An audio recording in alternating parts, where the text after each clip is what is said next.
Terus saya jalan lagi, sudah gereja. Oh, belum ada lonceng, pastor. Pastor, kenapa kalau datang tidak kasih tahu? Saya masih ingat itu kata Pastor Marcel itu. Iya. Pastor parokiku dia bilang begini, kalau mereka bilang begitu, jawab saja begini. Untung pastornya yang datang. Iya. Kalau Tuhan sendiri yang datang, jemput kalian bagaimana? Tuhan yang datang. Iya.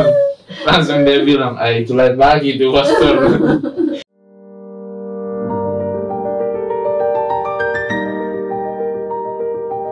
Mau Ramli Steve, Romo Steve Ramli CICM. Apa yang pengalaman Romo selama misi di Toraja itu, Toraja Barat ini yang menarik, yang bisa di-sharingkan? Baik suster, ada beberapa pengalaman menarik ya yang saya alami ketika saya bermisi di Toraja. Pada awalnya kan kami buat kunjungan ke stasi-stasi itu dengan kiriman jadwal. Nanti hari ini kami kunjungan ke sini, hari ini kami kunjungan ke sini. Tapi kemudian setelah kami buat jadwal kunjungan, ada umat atau bisa dikatakan pengantar lah di sana itu dia komplain, dia bilang, pastor, umatku di sini kapas. Apa itu kapas? Kapas itu ternyata Katolik pastor. Kalau pastornya datang, umatnya juga datang. Kalau misalnya pastornya tidak datang, ada yang kadang-kadang datang gereja, kadang-kadang tidak, sehingga sedikit ya umatnya yang datang. Karena kami dengan pastor parokiku bilang kita kunjungan dadakan. Kunjungan dadakan itu kita tahu cari tahu semua jadwal ibadat mereka di stasi-stasi, terus kita pergi saat itu. Romo yang pergi ya? Kami yang pergi. Iya.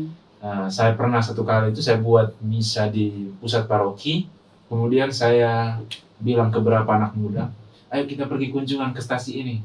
Siapa tahu nanti kalau misalnya mereka sudah selesai ibadat, kita datang kunjung saja. Iya. Tapi kalau misalnya mereka belum ibadat, iya, kita juga misa, karena saya juga bawa alat misa. Iya. Saya pergi ke situ, karena kebetulan gerejanya di tengah-tengah, ada kampung sini, ada kampung di sebelah. Kampung yang pertama itu saya tanya, sudah gereja? Mereka bilang, belum ada lonceng, pastor. Mereka ini tunggu lonceng, ya? Terus saya jalan lagi, sudah gereja? Oh, belum ada lonceng, pastor. Saya masuk ke gereja, sampai di sana gerejanya ya masih belum dibersihkan. Wah. Saya kasih bunyi lonceng, saya datang kasih bunyi lonceng itu. Terus ada anak kecil dari kampung sebelah itu datang. Oh, ternyata pastor datang. Terus dia kembali lagi.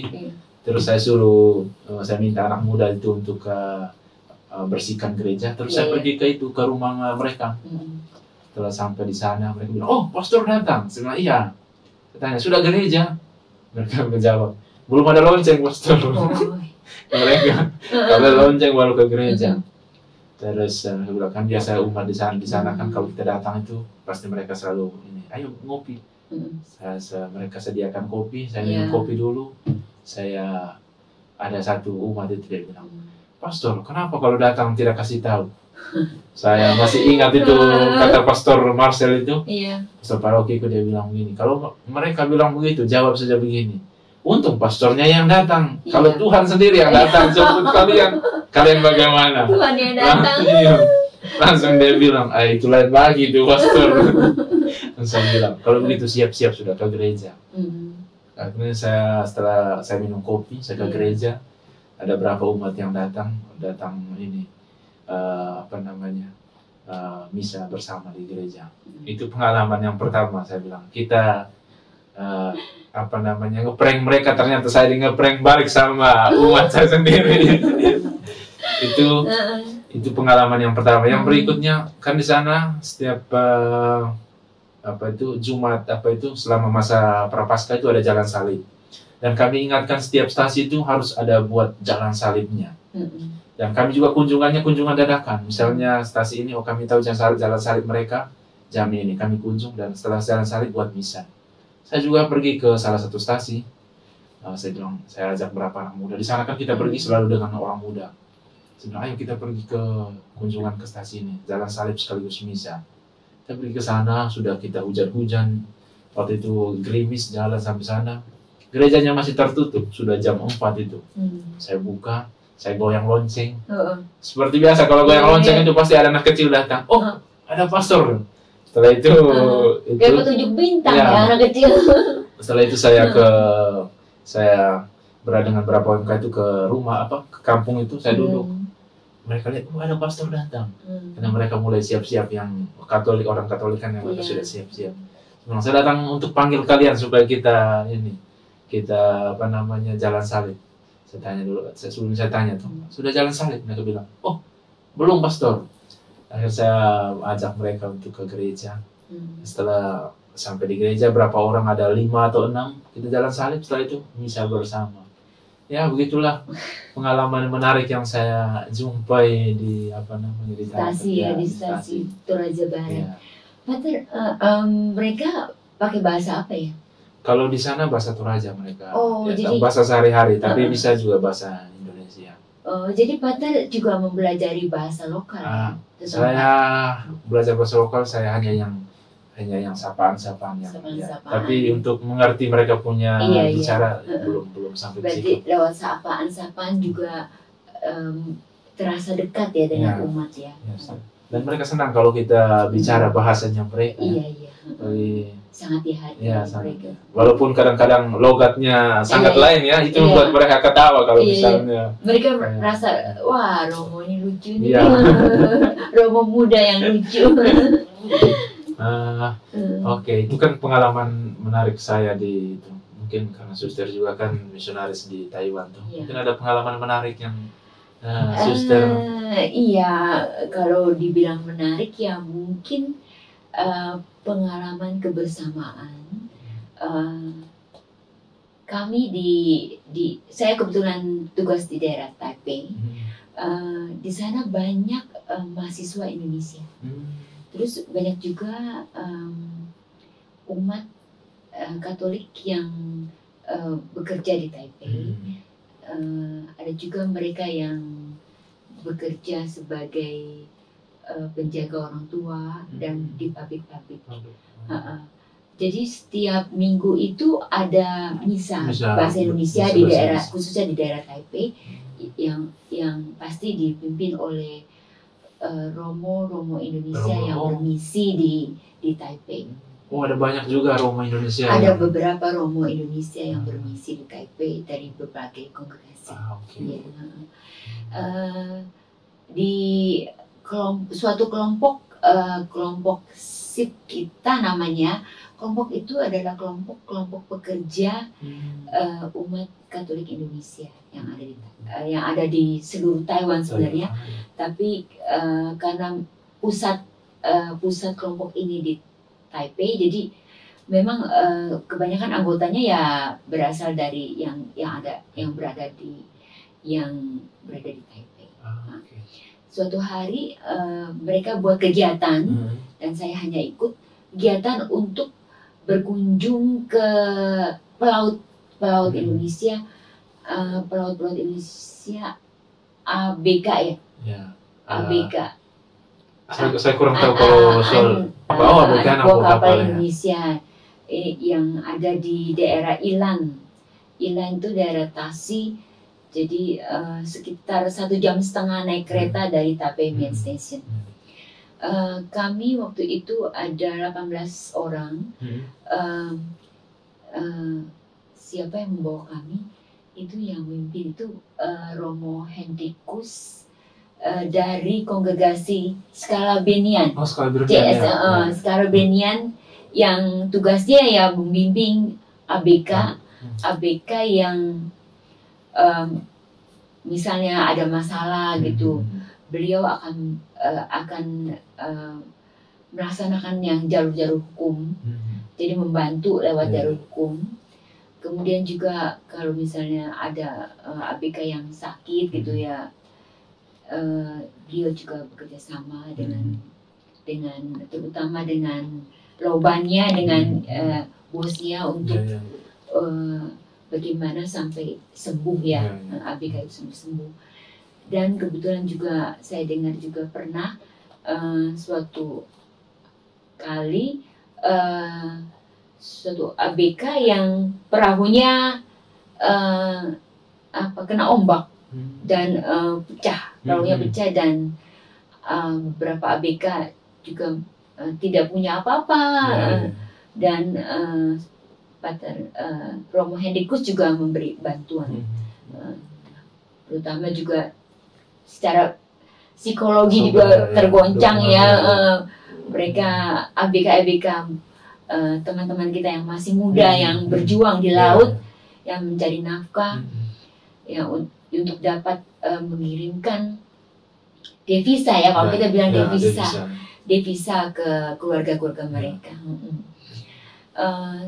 Waktu itu 18 orang kami berkunjung, kami bagi 2 kelompok.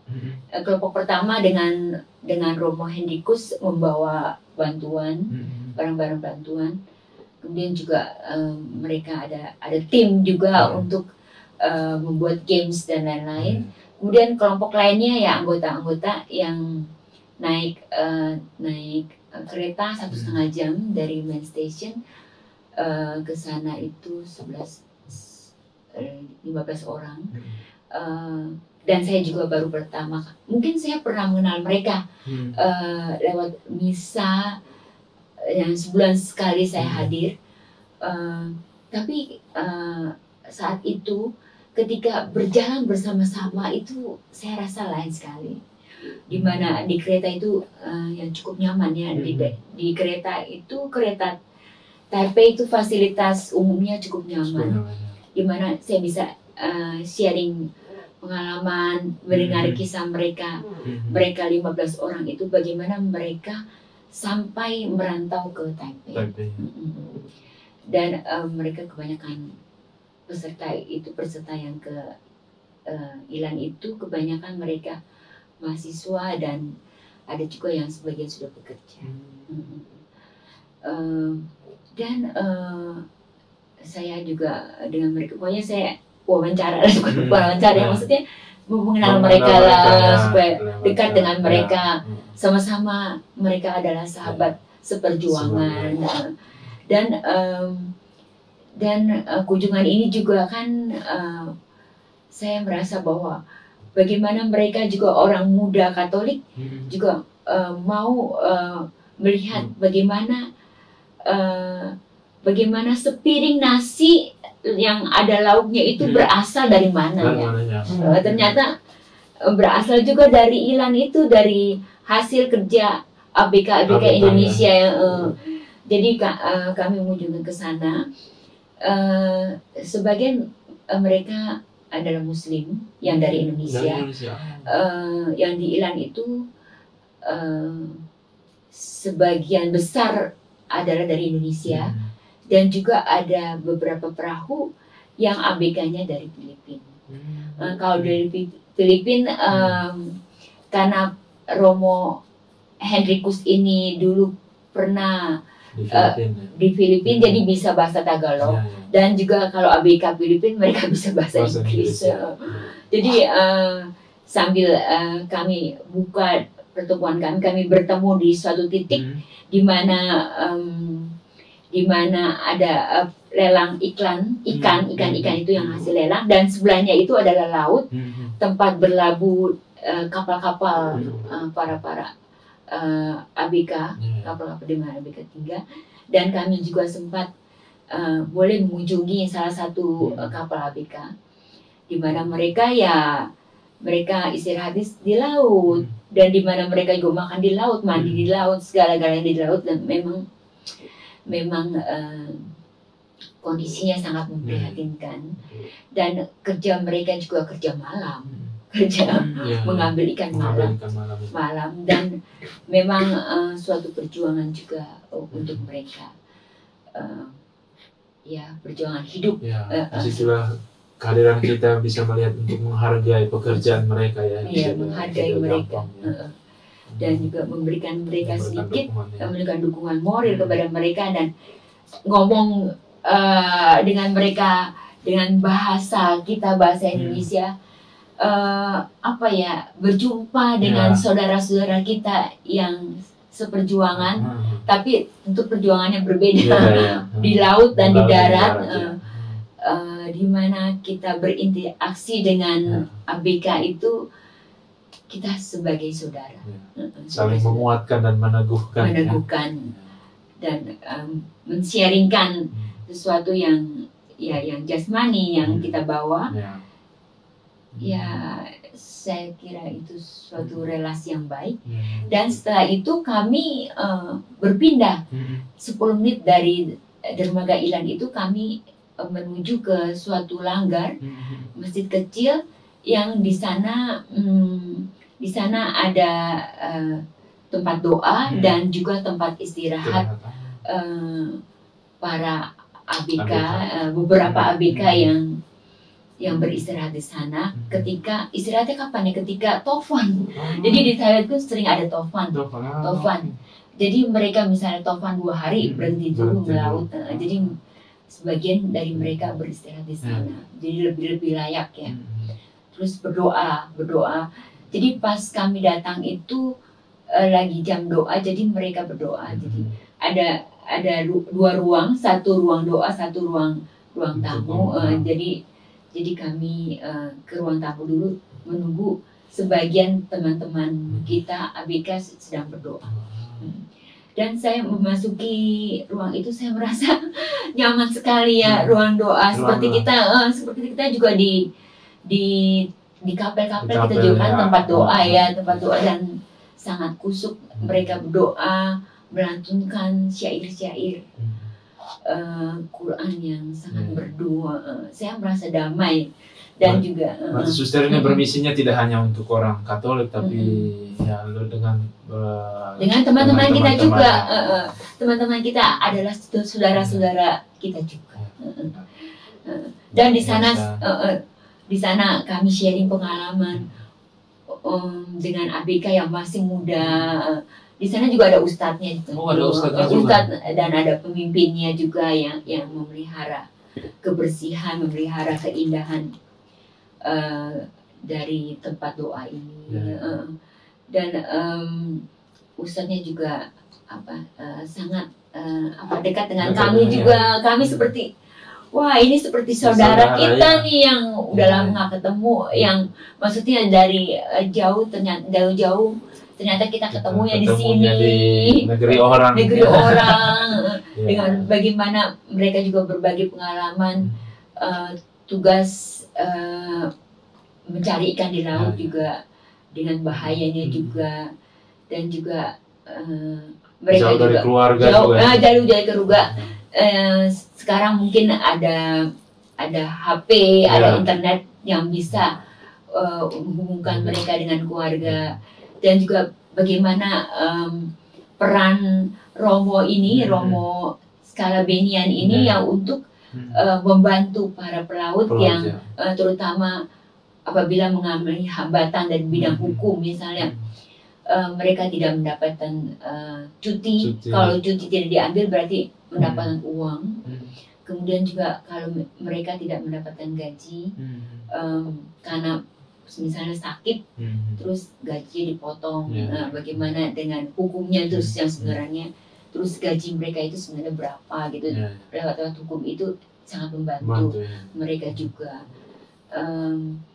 Dan juga ya kalau misalnya ada ABK yang sakit, Romo bilang walaupun hal-hal yang sederhana misalnya kita bawakan makanan Indonesia, mereka sangat senang ya. Mungkin bukan makanan juga, tapi kan kunjungan juga kan, perhatian juga dari sesama juga kan sangat meneguhkan, meneguhkan mereka juga. Dan di sana kami buat games dan kami bisa main bersama sejenak, dan setelah itu kami bisa makan malam bersama yang sudah disiapkan oleh para ABK. Sebagian mereka bisa masak. Dan kami sharing sampai malam, dan sampai jam 9.32 itu kereta api yang terakhir. Dan ya kami harus pulang ya, karena besoknya itu kami pergi hari Sabtu, dan besoknya hari Minggu pagi itu kami tugas untuk misa bahasa Indonesia, tugasnya Turki. Dan tentu aja kami juga harus siap juga. Sampai di main station itu sudah jam 11 lewat. Dan sampai setengah 12 saya sampai di biara. dan memang perlu pengorbanan juga ya, dan juga ya kebersamaan itu, dan melihat bahwa di setiap pekerjaan juga ada nilai-nilai yang harus diperjuangkan juga, dan bukan untuk diri sendiri. Kalau kita mau berkorban itu ya harus kita udah bisa mengatasi semua diri sendiri, dan kemudian kita bukan pelan-pelan kita keluar dari diri sendiri untuk melihat kepada yang lain. Kamu bilang harus selesai dengan diri sendiri ya, supaya bisa kalaupun belum selesai juga kita harus melatih diri sendiri untuk keluar, untuk melihat kebutuhan sesama. Dan saya kira itu iman Kristen yang bertumbuh, bukan hanya untuk dilayani tapi juga untuk melayani.